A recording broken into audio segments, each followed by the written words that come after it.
Kimchi is more than spicy fermented cabbage. It survived wars, fed generations through brutal winters, and became one of the most respected fermented foods in the world. But the kimchi you see today is very different from the original version made over 1,000 years ago. Hello and welcome to my channel. This is where we explore the world of the healing properties of herbs and fermentation. If you find this useful, please like, subscribe and ring the bell so that you don't miss any new videos. In this video, we'll explore the fascinating history of kimchi, why fermentation transformed Korean food culture forever, the science behind why people love it, and I'll show you exactly how to make authentic kimchi at home. And once you make it yourself, store-bought kimchi may never taste the same again. Kimchi is a traditional Korean fermented vegetable dish most commonly made with napa cabbage, radish, garlic, ginger, chili and salt. But there isn't just one kimchi, there are actually hundreds of regional varieties. Some are fiery and spicy, some are mild and watery, some contain seafood and others are completely vegan. The common thread is fermentation. Beneficial lactic acid bacteria naturally grow during the fermentation process, transforming the vegetables over time. This creates kimchi's distinctive, tangy flavour, deep umami taste, and complex aroma. And for centuries, kimchi wasn't just food, it was survival. The earliest forms of kimchi date back more than 2,000 years. Long before refrigerators existed, harsh Korean winters made fresh vegetables difficult to access for months at a time. Fermentation became one of the most important preservation methods. Early kimchi was very different from modern kimchi. It usually contained salted vegetables without chili peppers. That's because chili peppers didn't arrive in Korea until the 16th century, likely through global trade routes after European contact with the Americas. Before chili peppers, kimchi was milder and often flavoured with garlic, ginger, scallions, and fermented seafood. Over time, chili transformed kimchi into the bold red dish most people recognize today. One of the most important traditions in Korean culture is called kimjang. Kimjang is the communal preparation of kimchi for winter. Families and entire communities gather together to salt cabbage, prepare seasoning paste, and make huge batches that could last for months. It was community survival, tradition, and family identity. In fact, kimjang was recognized by UNESCO as an intangible cultural heritage tradition because of its cultural importance. Today, kimchi remains central to Korean cuisine and is eaten daily in millions of homes around the world.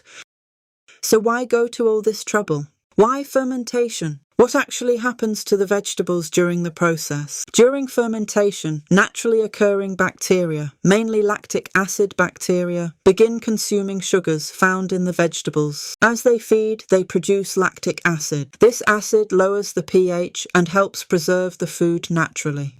The fermentation process also changes the flavour, texture, and aroma. Fermented kimchi becomes complex, sour, savoury, spicy, and deeply rich. Kimchi contains fibre, plant compounds, and the bacteria is alive when unpasteurised.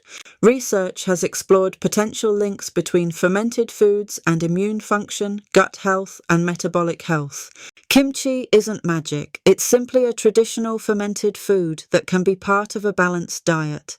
And one reason people often tolerate fermented vegetables well is because fermentation partially breaks down certain compounds over time. The flavour also changes dramatically depending on the fermentation time. Fresh kimchi is crunchy and bright. Older kimchi becomes softer, tangier, deeper, and more intense. In Korea, aged kimchi is often preferred for soups and stews because the flavour becomes incredibly rich. And now, here's a simple traditional style kimchi recipe you can make at home. You'll need 1 large napa cabbage, a 1/4 cup sea salt, 4 spring onions, 1 carrot, 4 cloves garlic, 1 inch fresh ginger, 1 tablespoon sugar or a pear, 2 to 3 tablespoons Korean chili flakes, 1 tablespoon fish sauce or soy sauce for a vegan kimchi, and you can include radish. Cut the cabbage lengthwise into quarters and rinse it. Sprinkle salt between the leaves. The salt pulls water from the cabbage, softening it and creating the right environment for fermentation. Place the cabbage into a bowl and leave it for 1 to 2 hours. Turn it halfway through. You'll notice the cabbage becoming flexible and releasing water. Then rinse thoroughly to remove excess salt. Now make the seasoning paste. Combine the garlic, ginger, sugar or pear, fish sauce and chili flakes. Mix until it forms a thick red paste. Then add the chopped spring onions and thin carrot strips. This paste gives kimchi its signature flavour. Using gloves, rub the paste thoroughly between every cabbage leaf. Take your time here. Every layer should be coated evenly. This is where the magic starts.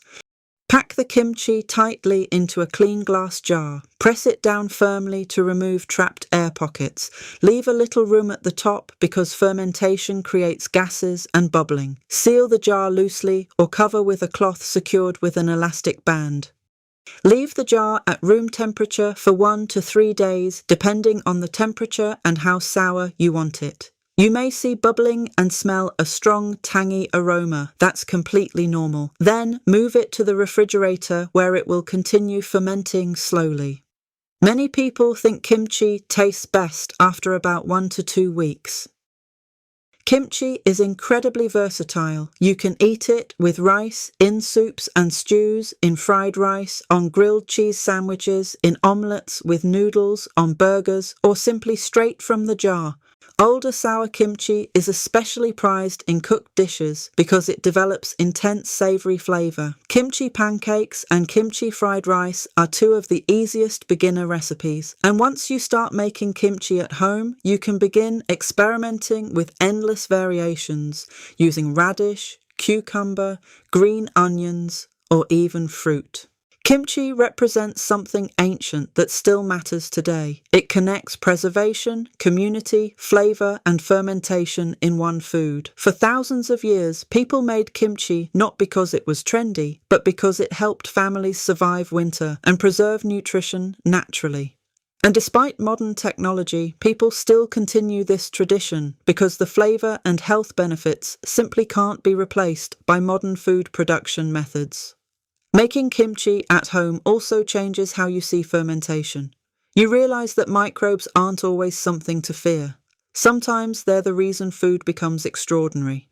If you've never made kimchi before, try it once. It's affordable, surprisingly simple, and every batch develops its own personality over time. And if you already make kimchi, let me know your favourite variation in the comments. Thanks for watching and I'll see you in the next video. Don't forget to like, subscribe and ring that bell.